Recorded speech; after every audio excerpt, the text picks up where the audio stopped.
Good day. Good to have you with us again today. And I just wanted to let you know that I sure enjoyed seeing so many of you this past Wednesday under the portico on the east side of campus.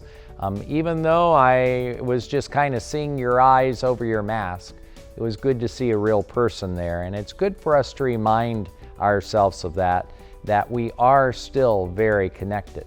I've been talking a lot about not practicing social distancing. And don't think that's any kind of a statement that I'm not making. What I'm talking about is practicing physical distancing, but staying socially connected. You don't want to be socially distanced from people. That's not how God created us. He created us for community.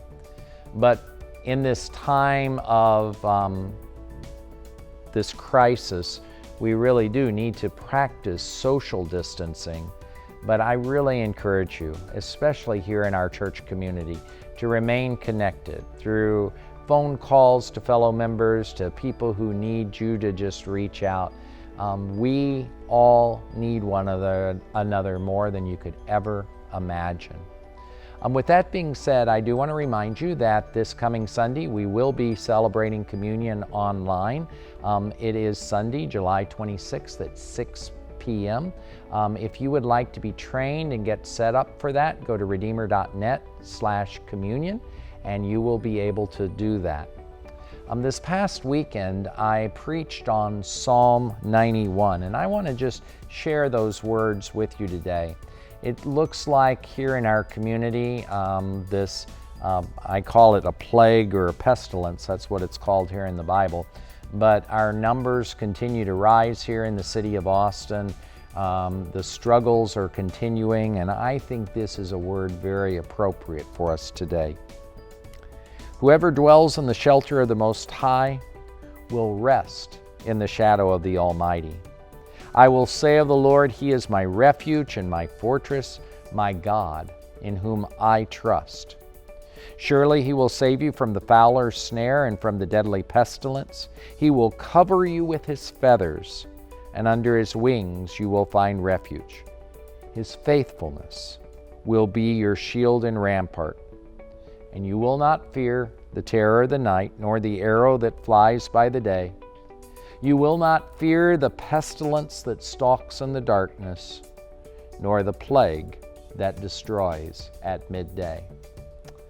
We're not used to disease like this in our world, but throughout the history of the world, that was always one of the great fears of people, and you can see it was also of the psalmist.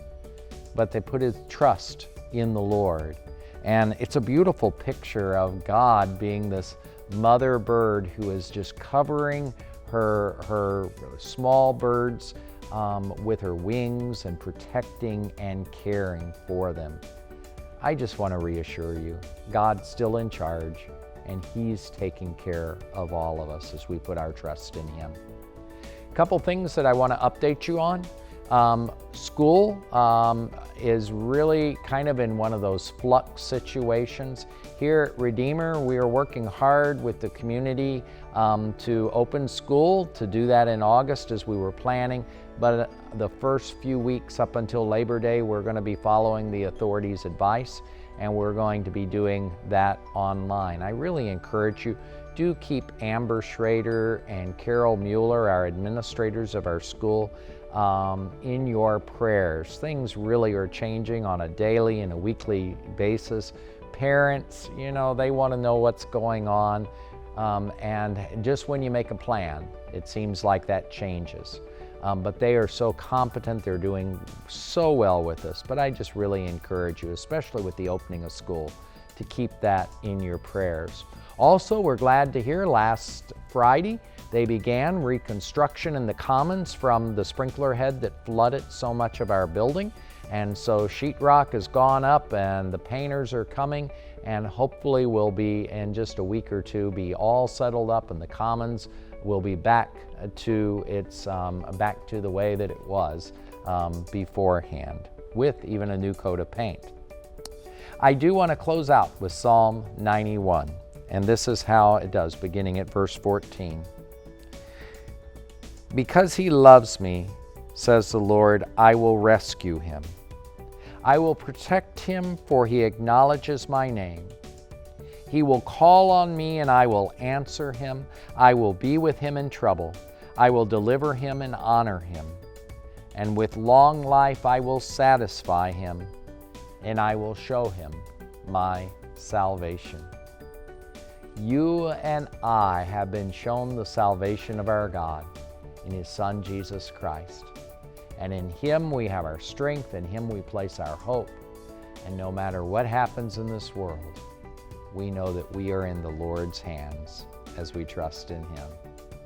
And so may the Lord bless you and keep you. May the Lord make his face shine on you and be gracious to you. And may the Lord look upon you with his favor and grant you his peace. God's blessings to you this week.